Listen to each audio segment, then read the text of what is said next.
In this ambidextrous drawing video, I tried to capture the scenery of a redwood forest with my pens. So the first thing that I started off drawing was the road that was going through the forest.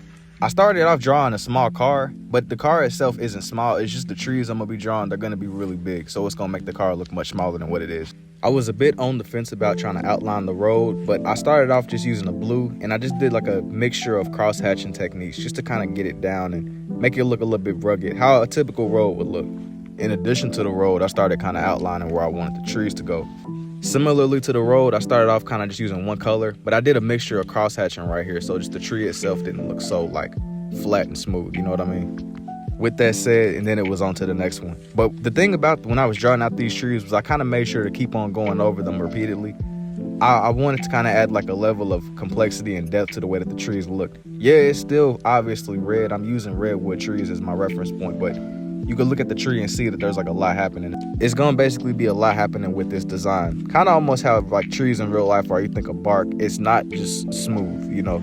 For the people that have been repeatedly asking too, I did end up adding like an extra color. Technically, I used black just to kind of help the road stand out a bit more. My vision with it basically was I wanted the road to stand out from what I was gonna do with the background brush, which was gonna just be a mixture of red and blue.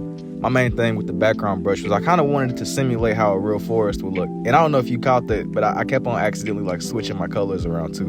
When I go through drawing these, I have a strong preference of keeping my blue on my left and the red in my right.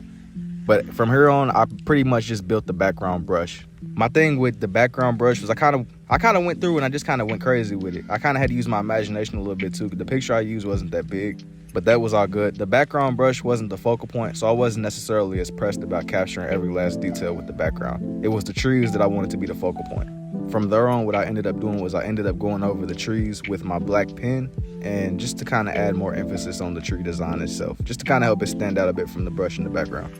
But as I emphasized earlier, I just made sure to keep going over it repeatedly, just to emphasize design with the trees. I wanted the trees to be the main thing you focus on. With that said, I just started kind of prioritizing the background. I wanted that to be an important part, but I didn't want it to be so important that it was drawing your attention away. With that said though, I was kind of fighting for my life. I had put so much ink onto the paper, it kind of refused to stay up. My phone ended up dying, but I just kind of went through. I did a little bit more cross-hatching to the road, and I added some blue to the brush.